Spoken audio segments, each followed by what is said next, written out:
Hello, कसे आहात? मस्त ना, मस्तच राहा. मी अपेक्षा तुमच्या सर्वांचं स्वागत करते माझ्या यूट्यूब चॅनलवर आणि त्याचं नाव आहे आदिरामम. तर भरपूर दिवस झाले आपले लॉंग व्हिडिओ जे आहे ते येणं बंद होते आणि त्यामागचं कारणही तसंच होतं. त्यामागचं कारण म्हणजे साधारणतः 6 महिन्या अगोदर माझ्या ज्या म्हणजे आमच्याकडे जी आहे ना दुःखद घटना घडली होती. त्यामुळेच माझे जे व्हिडिओ आहे ना ते मी स्टॉप केले होते. आणि आता त्या गोष्टीला आता बरेचसे महिने झाले आहेत. म्हटलं चला आपण पुन्हा जे आपलं यूट्यूब चॅनल आहे ते परत चालू करूयात. आणि अचानक जी घटना घडली होती त्या गोष्टीचा आम्हाला खूपच धक्का बसला होता. कारण की अचानकपणे आपल्या घरातील एखादी व्यक्ती जर आपल्यातला जो सहवास असतो तो कायमचा सोडून जर निघून गेली तर आपल्याला त्या गोष्टीचं खूप जास्त दुःख होते. आणि त्यातूनच आम्ही बरेच दिवस जे आहेत त्याच्यामध्येच होतो. पण आता पूर्णतः जे आहे ते आम्ही आता स्वीकारलेलं आहे. कारण आमच्याकडे एक दुःखद घटना घडली होती. त्यामुळे माझे जे व्हिडिओ आहे ते येणं बंद झाले होते. मी शॉर्ट व्हिडिओ टाकत होते, पण मी लाँग व्हिडिओ जो आहे तो आज मी पहिल्यांदाच बनवते आहे. भरपूर दिवस झाले आणि जे माझे व्हिडिओ आहेत ते मी बंद केलेले होते आणि तेच आता मी चालू करण्याचा निर्णय घेतला आहे. साधारणतः 6 महिने झाले की माझे लाँग व्हिडिओ जे आहेत ते येणं बंद झाले आहेत. आणि त्या दरम्यान खूप असे म्हणजे भरपूर प्रॉब्लेम आले होते आणि त्यामुळेच जे व्हिडिओ आहे मी स्टॉप केले होते. आणि मध्येच मी माझं जे नवीन यूट्यूब चॅनल आहे आदिराची आई अपेक्षा हे चॅनल ओपन केलं होतं. त्यावर मी शॉर्ट व्हिडिओ जे आहे ते टाकत होती. आणि त्या दरम्यान मी या चॅनलकडे जे आहे दुर्लक्ष केलेलं होतं. कारण की आम्ही ज्या प्रॉब्लेममधून गेलो ते खूपच डिफिकल्ट होतं. म्हणजेच साधारणतः 6 महिन्याच्या अगोदर माझ्या ज्या सासूबाई आहेत त्यांचं निधन झालं होतं. त्यांची तब्येत वगैरे जी आहे ते चांगली होती आणि अचानकपणे त्या आमच्यामधून निघून गेल्या. त्याचं सगळ्यांनाच दुःख होतं. आज सासूबाई ज्या होत्या त्यांचं अचानकच निधन झालं आणि ते निधन आमच्यासाठी अनपेक्षित होतं. कारण की त्या चालत्या फिरत्या होत्या. आज दुःख होतं. आज त्यांना जाऊन 6 महिने झालेत आणि म्हटलेलं त्या साधारणतः 3 वर्षापासून त्या बेडवर होत्या. पण त्या स्वतः वॉशरूमला जाऊ शकत होत्या आणि त्यांचं जास्त करावं नव्हतं लागत. पण त्यांचा एक आम्हाला आधार होता. त्या आमच्या घरातल्या त्या एकट्याच मोठ्या व्यक्ती होत्या. त्याच्यामुळे त्यांच्या जाण्याने आम्हाला खूप जास्त दुःख झालं होतं. त्याच्यामुळेच मी माझ्या या चॅनलवर लक्ष दिलं नाही. पण आपल्या घरात एखादी मोठी व्यक्ती असली की आपल्याला ते भरपूर सांभाळून घेते असं म्हणतो आपण. पण घरात मोठी व्यक्ती असायला हवी. आणि त्यांच्या जाण्याने आम्ही खूप जास्त टेन्शनमध्ये आलो होतो. खूप जास्त दुःख झालं होतं. माझे जे सासरे आहेत त्यांना जाऊन 2 वर्ष झाली. 2 वर्ष त्यांना होतही नाही तर त्यांचं असं झालं. त्याच्यामुळे आम्हाला जो आहे तो मानसिक धक्का जो आहे जास्त बसला होता. आणि त्यांचं आई वडील जे आहेत दोघं पण नाही आहे. त्याच्यामुळे आपण समजू शकतो की खूप मोठा हा जो काळ होता तो खूपच दुःखद होता.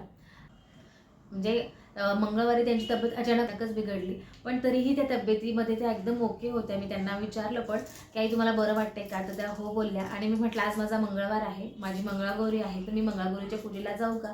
तर त्या हो सुद्धा बोलल्या होत्या. म्हणजे तुम्ही विचार करा की त्या किती चांगल्या असतील. आणि अचानकच त्यांची तब्येत 9 नंतर एकदमच खराब होत गेली. आणि मग मी त्यांना शंभोचं पाणीसुद्धा दिलं. म्हणजे आपण 1 लोटा जल वगैरे जे असतं ना ते सुद्धा मी त्यांना दिलं. मंदिरात वगैरे जाऊन त्यांना बेडसुद्धा दिलं. म्हटलं त्या ओके होतील. कारण की बऱ्याच वेळेस त्यांची जी तब्येत आहे ना ती सिरियस व्हायची. म्हणजे सिरियस नव्हती होत, त्यांना त्रास व्हायचा गरमीचा. थंडी जर आली ना तर त्यांना खूप थंडी वाजायची. खूप खूप उन्हाळ्यात सुद्धा त्यांना खूप थंडी वाजायची. मग त्याच्यामुळे आम्हाला एवढं आणि आहोंनी पण ऑफिसला जाण्याची पूर्ण तयारी केलेली होती. आणि मी त्यांना सुद्धा विचारलं होतं की आई तुम्ही काय खाणार आहात? तर त्यांनी मला सांगितलं होतं की मटकीची भाजी मी खाणार आहे. आणि असं सगळं छान चाललेलं होतं. आणि अचानकच त्यांची तब्येत 12 नंतर खूपच जास्त बिघडली. आणि 4 वाजता त्यांनी त्यांचा जो प्राण आहे त्यांनी सोडला. त्याच्यामुळे आम्हाला खूप जास्त धक्का बसला. आणि या धक्क्यातून आम्ही खूपच असं सावरू नव्हतो शकत. आणि साधारणतः आम्हाला त्या दुःखातून बाहेर यायला बराच दिवस लागला. कारण माझ्या सासूबाई ज्या आहेत त्यांचा स्वभाव खूप छान होता. त्या खूप मस्त होत्या. आणि त्यांच्यासोबत मला जास्त जेवढे दिवस मी त्यांच्यासोबत होती त्या बेडवरच होत्या. साधारणतः त्या 3 वर्षापासून बेडवर होत्या. माझे सासरे सुद्धा अचानकच वारले होते. ते सुद्धा आजारी नव्हते. आणि आता सासूबाई पण अचानकच दुःखातून गेलेले आहेत. कारण की वडिलांचं छप्पर हरवलं. लगेच त्या पाठोपाठ आई सुद्धा गेल्या. आई वडील जे असतात ते सगळ्यात मोठी आपली ताकद असते. आणि तेच जर नाही आहेत तर आपलं पण असो आज त्या आमच्यासोबत नाही आहेत. पण त्यांचा जो सहवास आहे तो अजूनही आम्हाला जाणवतो. त्यांचा जो स्वभाव आहे तो खूप छान होता. खूप मस्त होता. आजही त्यांच्याबद्दल जर बोलायला गेलं तर भरभरून खूप काही चांगलंच बोललं जाईल. कारण माझ्याकडे त्यांच्याविषयी वाईट सांगण्यासारखं काही नाही आहे. ज्यावेळेस आपल्या मैत्रिणी ज्यावेळेस गप्पा मारतो आपण की माझ्या सासूबाई अशा होत्या, माझ्या सासूबाई अशा म्हणत होत्या, माझ्या सासूबाई. आपण ज्या गोष्टी करतो तेव्हा माझ्याकडे त्यांच्याविषयी सांगण्यासारखं अजिबात काहीच नव्हतं.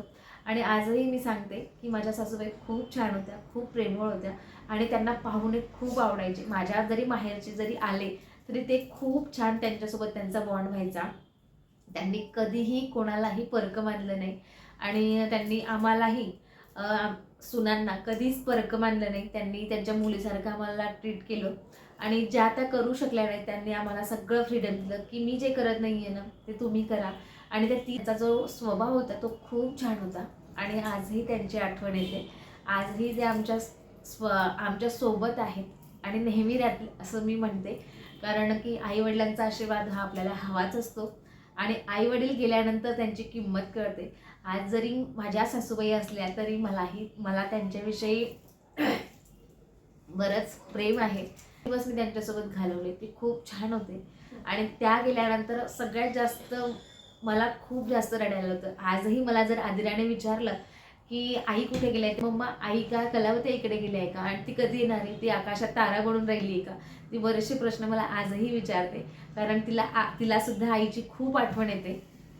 आम्हा सगळ्यांनाच आईची खूप आठवण येते आणि ते जेव्हा जातात ना तेव्हा आपल्याला खूप जास्त दुःख होते आणि जेव्हा ते गेल्यानंतर आपल्याला त्यांची किंमत कळते. म्हणून सांगते, जर सासू सासरे असतील तर नक्कीच त्यांची काळजी घ्या, कारण की ते गेल्यानंतर आपल्याला त्यांची कमी जाणवते. आणि आत्ता जे आपले रेग्युलर व्हिडिओ आहे ते या चॅनलवर येतील.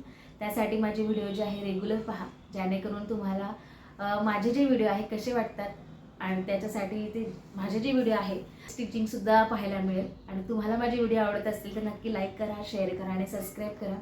चला तर मग आजचा व्हिडिओ इथे संपवते. व्हिडिओ कसा वाटला नक्की कमेंट करून सांगा. व्हिडिओ आवडल्यास लाईक करा, शेअर करा आणि सबस्क्राईब करा. पुन्हा व्हिडिओ एका छानशा व्हिडिओमध्ये. तोपर्यंत बाय बाय.